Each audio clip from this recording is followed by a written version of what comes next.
اللہ برکتیں نازل فرمائے اور تمہارے درمیان میں اللہ بلائی جمع فرمائے۔ کتنے حدیث کے اہم الفاظ ہیں۔ گویا کہ بندہ ہونے والے جوڑے کے لیے دعا کرے، اس کے لیے خصوصی دعا کرے تو دعا مومن کا ہتھیار ہے، اور کب دعا بارگاہ الہی کے اندر مقبول ہو جائے، اور ان دونوں کے لیے یہ بہترین کا ایک عظیم سرمایہ اور ان کی زندگی گویا کہ نکھر جائے اس دعا کی برکت، دعا کے اثر سے۔ تو حضور فرماتے کہ بارک اللہ لکا وبارک علینا وجمع بینکما فی خیر۔ حضور اس الفاظ پہ دعا کرتے ہیں، اور سرکار دو عالم صلی اللہ تعالی علیہ وسلم نے اپنی لگتے جگر سیدہ کائنات، مخدومہ کائنات سیدہ فاطمہ الزہرا رضی اللہ تعالی عنہا کے نکاح کے بعد میں حضور ان کے گھر تشریف لے گئے، اور پھر حضرت سیدہ فاطمہ سے فرمایا کہ اے فاطمہ پانی لے کر آؤ۔ حضور کی بارگاہ میں انہوں نے ایک گویا کے لکڑی کے گلاس کے اندر پانی پیش کیا۔ جب انہوں نے پانی پیش کیا تو حضور نے اپنا لحاف اس پانی کے اندر ڈالا اور دعا فرمائی۔ اس کے بعد میں آپ نے سیدہ فاطمہ کے سر اور آپ کے سینے پر پانی چھڑکا۔ پھر سیدہ سے فرمایا کہ پیچھے کی طرف ہو، تو آپ کی پیٹھ پر بھی آپ نے پانی چھڑکا۔ اور اس طریقے سے اس کے بعد میں سرکار نے حضرت مولا علی کی طرف مخاطب ہو کر فرمایا کہ علی پانی لے کر آؤ۔ وہ سمجھ گئے، وہ بھی بارگاہ رسالت میں پانی لے کر حاضر ہوئے۔ حضور نے اس پانی کے اندر بھی اپنا لعاب دین ڈالا، دعا فرمائی، اور پھر اس پانی کو سید مولا کائنات کی پیٹھ پر، سر پر اور آپ کے سینے پر مارا۔ اس طریقے سے سرکار نے دونوں کے لیے دعا فرمائی۔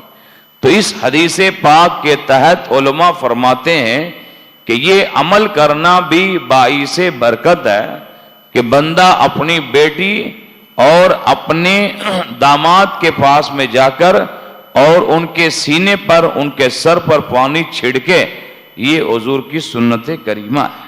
ہاں، پانی کے اندر لعاب نہ ڈالے، کیونکہ حضور کا جو لعاب تھا وہ تو بطور شفا تھا۔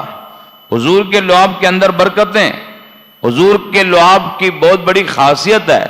تو لعاب نہ ڈالیں، البتہ دعا پڑھ کر اور پانی چھڑک سکتے ہیں، اور اس طریقے سے ان کے لیے برکت کی دعا کر سکتے ہیں۔ اس لیے ایک والدین کی اہم ذمہ داری بنتی ہے کہ وہ اپنی بچی کی رخصتی کے وقت اسے اچھی پند و نصیحت کرے، اچھی طریقے سے اسے سمجھائے، ایک دوسرے کی حقوق العباد سے اسے آگاہ کرے، تاکہ وہ جس گھر کے اندر بھی جائے نا تو وہ گھر گویا کہ جنت کا نمونہ بن جائے۔ جس گھر کے اندر بھی جائے اس گھر کے اندر امن و امان قائم رہے، وہ گھر جنگ و جدال سے دور رہے۔ جس گھر کے اندر بھی جائے اس گھر کے اندر اللہ کی رحمتوں برکتوں کا نزول ہو جائے۔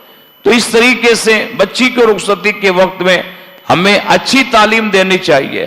رسول اعظم صلی اللہ تعالی علیہ وسلم نے فرمایا، جس نے 3 لڑکیاں پیدا کی اور 3 لڑکیوں کی اچھی تعلیم و تربیت کی، یعنی انہیں اچھے سوارا، اچھی طریقے سے ان کی تربیت فرمائی، اچھی انہیں تعلیم عطا فرمائی، اور پھر بالغ ہونے کے بعد میں ان کا نکاح کر دیا۔ یہ والدین کی اہم ذمہ داری ہوتی ہے کہ بچی چھوٹی ہوتی ہے، اس کی تربیت کرتے ہیں، پھر اس کو پڑھاتے ہیں، پھر بڑی ہو جاتی ہے، اس کو ایک اچھی اسلامی تربیت کے بعد بالغ ہونے کے بعد میں گویا کہ اس کا نکاح کر دیا جاتا ہے۔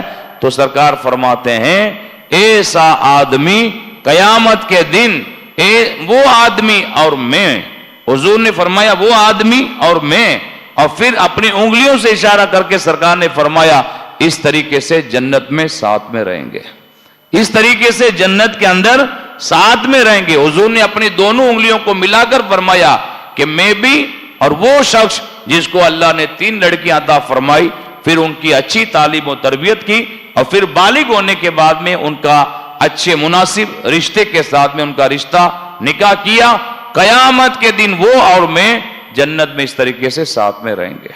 صحابی رسول نے عرض کیا، یا رسول اللہ، جس کی 2 لڑکیاں ہو تو سرکار نے فرمایا اس کے لیے بھی یہی شرف، یہی فضیلت ہے۔ پھر ایک صحابی نے عرض کیا، یا رسول اللہ، اگر کسی کی 1 لڑکی ہو تو پھر سرکار نے فرمایا ہاں اس کے لیے بھی یہی شرف اور یہی ہے عزت کہ قیامت کے دن وہ اور میں اسی طریقے سے جنت میں ساتھ میں رہیں گے۔